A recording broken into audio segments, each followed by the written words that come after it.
હોય વૈષ્ણવ કોઈ બી ધર્મ તમે લો અને ધર્મના કોઈ બી તમે આત્માની અંદર કોઈ પણ જીવને મારવાની વાત નથી, કારણ કે બધા જીવો જીવાને માટે ઈચ્છે છે.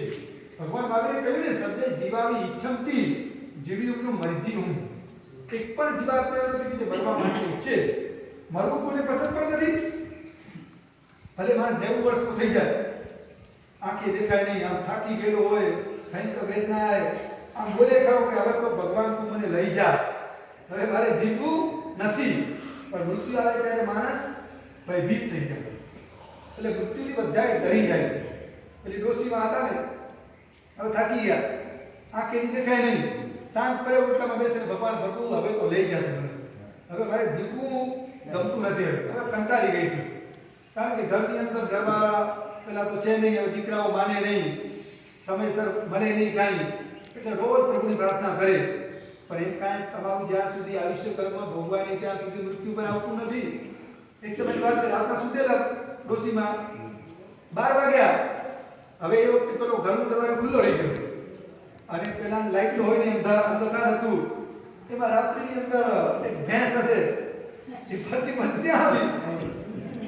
પેલા માજી ઢોળિયા ઉપર આ ખાટલા પર સુતેલા હતા અને ઢાબળો ઉઠેલો હતો. હવે પેલી ભેંસ આવે છે અંધારાની અંદર, એટલે ભેંસે પેલા મોઢામાં પેલો ઢાબળો લીધો અને શું કરે છે, ખેંચે છે. તો પેલા માજીના મોઢામાંથી ઢાબળો ખસી ગયો અને એને જોયું તો આમ એકદમ ભેંસ તો કેવી હોય અને એના પર તો ડર. અને પેલા લોકો કહેતો કે હેમરાજા આવે ને રાતના કેવો હોય, હોય. એટલે પેલા ડોશી માજીને થયું નક્કી હેમરાજા આયા લાગે છે, લેવા માટે હેમરાજા લેવા માટે આવેલા છે. અને પેલી ભેંસ અંધકાર છે એટલે માજી કહે છે, હેમરાજા હેમરાજા તમે ઘર ભૂલ્યા, તમે આ શું કરો છો, મને તમે લેવા આવ્યા છો? અરે કમસે કમ મારી બાજુમાં જે ખાટલો છે ને, આ મારો પોતરો કેટલા દિવસોથી માંદો પડ્યો છે અને તાવ આવે છે. હા, એ માંદો કેટલો પડ્યો છે કે તમારે જો લઈ જવો હોય ને આને લઈ જાઓ, હજી તો મારે બહુ જીવવાનું છે. કહેવાનો મતલબ કે માણસને મરવું ગમતું નથી, મૃત્યુ કોઈને ગમતું નથી. મૃત્યુ શબ્દ આવે ને માણસના હાજા બગડી જાય છે, કારણ કે જીજીવિષા છે, માણસને જીવવાની ઈચ્છા હોય છે. એટલે જીવો કેટલા મૃત્યુ પામે છે. તો આપણે અભયદાનની વાત કરી છે, જીવોને તમે જીવાડો. કોઈ રસ્તામાં છે ને આપણને આ સંસ્કારો એક ચાલે જતો અને પેલો કબૂતર ઉપરથી ગાય જેમ નીચે પડે ને તો પણ માણસ પોતાના બધા કામો પડતા મૂકીને એને શું કરે, જીવાડે છે. એને ડોક્ટર પાસે લઈ જાય, એની ટ્રીટમેન્ટ કરે, એની સારવાર કરે, કારણ કે એમાં પણ જીવ છે. કબૂતર, ચકલી કે કીડીમાં પણ જીવ છે. એને ભલે એમને મરતો થોડી આપણે જોઈ શકીએ. એટલે અભયદાન, જીવોને અભયદાન તમે આપો અને તમે એક જીવને અભયદાન આપો ને એનો સીધો સંબંધ તમારા આત્માની સાથે છે.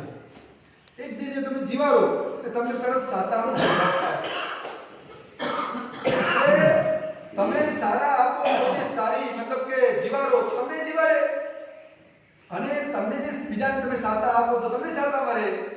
એમાં એક અમદાવાદના બેન ભયંકર કેન્સરની વેદના, કેન્સરનો રોગ, વેદના ધર્મિષ્ઠ હતો. હવે કેન્સરની વેદના થાય એટલે કેવી ભયંકર ચીસાચીસ માણસ કરે, રહી ન શકે. આમ દવા લે, ડોક્ટરો આવે, ઇન્જેક્શન લે, કંઈ ફરક ન પડે. ત્યારે માં પોતાના દીકરાને શું કહે કે બેટા જા તું કતલખાનામાં જા, જ્યાં કસાઈ એક હાથમાં છરો હોય, એક હાથમાં બોકરાને પકડી રાખેલો હોય, અને જ્યારે કે હમણાં એક ઘાને 2 ટુકડા બોકરાનો હલાલ કરવામાં તૈયાર હોય, ત્યારે દીકરો ત્યાં જાય અને પેલો કસાઈ દૂરથી દેખાય અને પેલો બોકડો આમ તરફરતો હોય, કારણ કે સામે મૃત્યુ દેખાય છે, સામે છરો દેખાય છે. એની પાસે પણ સંવેદના છે, એની પાસે પણ એક વેદના હોય છે. એ પણ જાણતો નથી કે બસ મારા 12 વાગી જવાના છે. અને પેલો દીકરો દૂરથી જુએ અને પેલા કસાઈને કે ઉભા રહો, ઉભા રહો, ઉભા રહી જાઓ. કસાઈ ઉભો રહી જાય, દીકરો બાજુમાં આવે અને પેલો દીકરો કહે કે ભાઈ આ બોકરાના તારે કેટલા રૂપિયા જોઈએ છે, એને તો છોડી દે. અને પેલો કસાઈ કહે કે 10,000 રૂપિયા જોઈએ છે.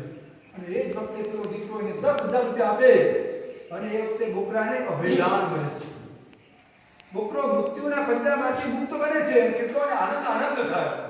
અને ડુંગરસિંહભાઈ અહીં પેલો જીવ મુક્ત થયો અને ઘરમાં બેઠેલી માં જેને ભયંકર કેન્સરની વેદના છે, અંદર પીડા કડબડી રહ્યા છે, આમ રહી શકતી નહોતી, પરંતુ જ્યારે એ પોતાનો દીકરો એક જીવને અભયદાન આપ્યું, મૃત્યુના પંજામાંથી, મૃત્યુના મુખમાંથી બહાર કાઢ્યો અને પેલા બોકડાને આનંદ થઈ ગયો, અને એ જ વખતે પેલી માતાને સાતાનો અનુભવ થયો.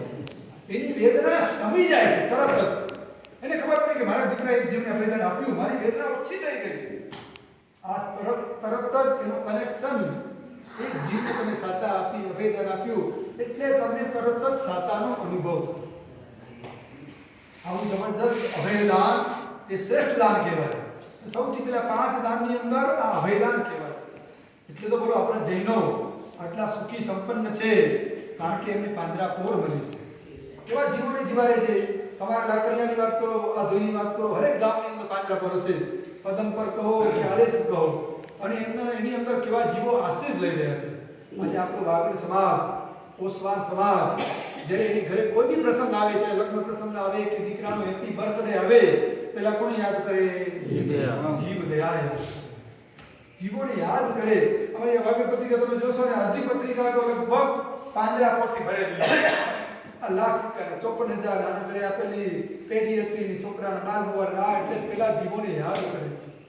અને એના કારણે તમે લોકો સુખી સંપન્ન છો, કારણ કે જીવોની જે દુઆ લે છે ને, એને પોતાના જીવનની અંદર દવા લેવી પડતી નથી. એનું આરોગ્ય સારું રહે છે. આજે તમારું આરોગ્ય સારું છે ને, પૂર્વ ભવની અંદર તમે જીવદયાનું પાલન સારું કર્યું હશે, તમે જીવોને બચાવ્યા હશે. એટલે છેલ્લા 2 દિવસથી મારી માતાઓને કહું છું ને કે ઘરની અંદર તમે જૈનાનું પાલન કરો. હવે ગરમીના દિવસો આવે છે. ગરમીના દિવસોમાં ઘરમાં શું નીકળે? કીડીઓ નીકળે, મકોડા નીકળે, તમારા સંડાસ બાથરૂમમાં વાંદા નીકળે.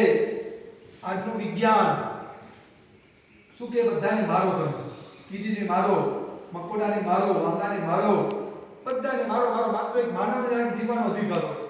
એટલે હિંસા કેટલી વધી ગઈ છે. કતલખાનાની વાત જવા દો, હવે ઘર ઘર કતલખાના ખુલી ગયા છે. બોલો મુંબઈની અંદર તમે ફ્લેટમાં રહેતા હો, કેટલી હિંસા થતી હોય છે. આ કીડીઓ આવી કોણ જીવદયાના આ સંસ્કારો, જીવદયાની આવી વાતો કોને સાંભળવા મળે કે ભાઈ કીડીને બચાવો? તમે વાત કરી મહાત્મા એક માખીને બચાવવા માટે 1 કલાક પોતાની બગાડી. બોલો, એક માખીને બચાવવા માટે 1 કલાકની કેટલી મહેનત એને કરે, અને એ મહેનત પછી જ્યારે માખી આમ સળ ઉડી ગઈ ત્યારે મહાત્માને કેટલો આનંદ થયો છે.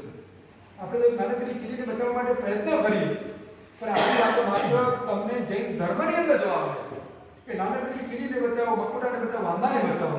એટલે પુણ્યશાળીઓ ગરમીના દિવસોની અંદર આવા જીવજંતુઓ જ્યારે ઘરમાં નીકળે તો આપણે શું કરીએ? એની જૈના કરીએ. એટલે આપણા જૈનો તો સવાર કરે અને પાણી વાપરવું તો પહેલા શું કરે? ગાળો. એને ગાળે. પહેલા પાણીને ગાળે અને પેલી પાણીને છાંટે, પછી પાણીને વાપરે. અર્ધર પાણી આપણાથી વપરાય નહીં. કુમારપાલ મહારાજા 18 દેશના અધિપતિ હતા, પરંતુ એની પાસે કેટલા ઘોડાઓ હતા? 11 લાખ ઘોડા હતા. 11 લાખ ઘોડાઓ હતા. તમારી પાસે ગાયો કેટલી છે? બોલો, કેટલી છે? તમને ઘરની અંદર એક કારને પાર્કિંગ કરવા માટે તમે ઘરમાં શું બનાવો?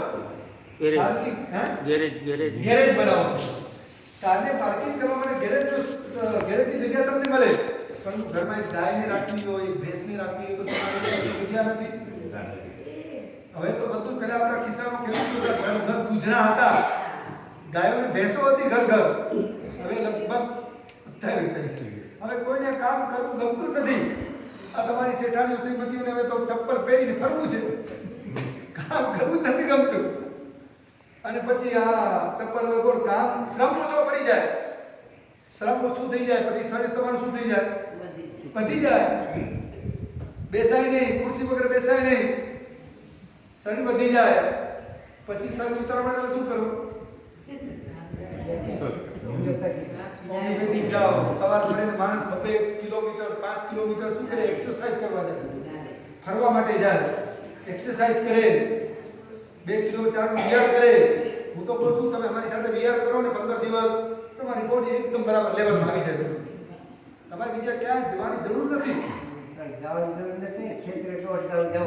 હા, ખેતરે જાઓ, ચાલો તો ખરી તમે ચાલીને જાઓ.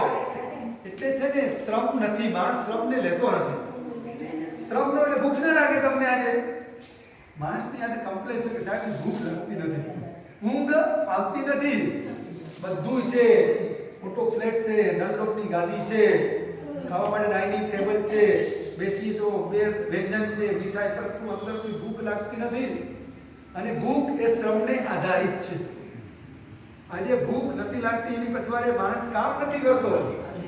આજે જો તમે આ ખેતરની અંદર કામ કરતા આ ખેડૂતો, પછી આ કરિયા કામ કરતા, અને આ 12 વાગે અને લુકા રોટલા, તો પછી સવારનો રોટલો બપોરે શીરો લાગતો હતો. હવે તમને પૂરણપૂરી પણ પચતી નથી, ભાવતી નથી, કારણ કે શ્રમ માણસ લેતો નથી. આપણે પેલા શ્રમ આધારિત ભૂખ લાગે છે. અમને કેમ ભૂખ લાગે છે બોલો?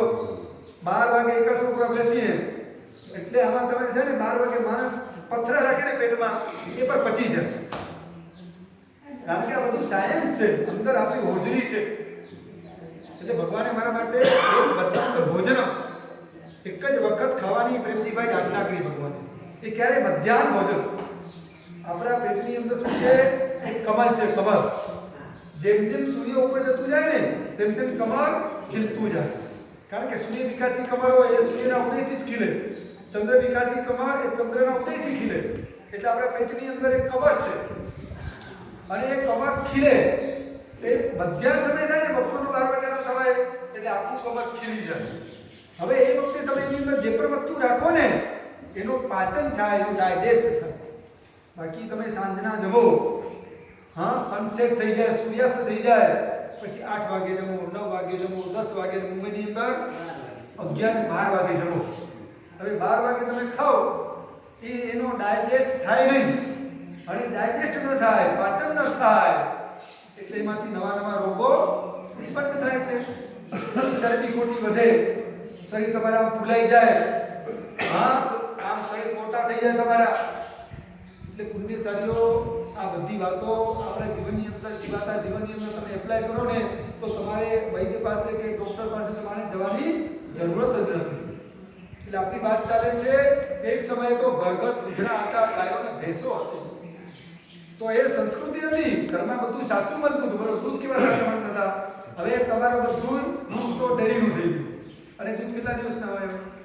આ તો તમે દેશમાં હજી ભલે તમને, બાકી મુંબઈની વાત કરીએ તો એ મહિના, 2 મહિના, 6 મહિનાના દૂધ ભરેલા હોય. એમાં શું પ્રોટીન ભરવાનું, શું એવાની અંદર સત્વ રહેવાનું છે.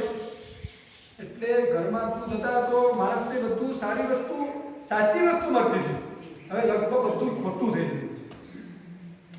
આખા તમારી જીવન સ્ટાઇલ, જીવન લાઈફ એનું શીર્ષાસન થઈ ગયું છે. એટલે પુણ્યશાળીઓ તમને શું વાત કરી? હવે વાત કરવા જેવી જ નથી. એમ કહો ને, આબ ભાગતું છે, ચીગડું ક્યાં લગાવવાનું?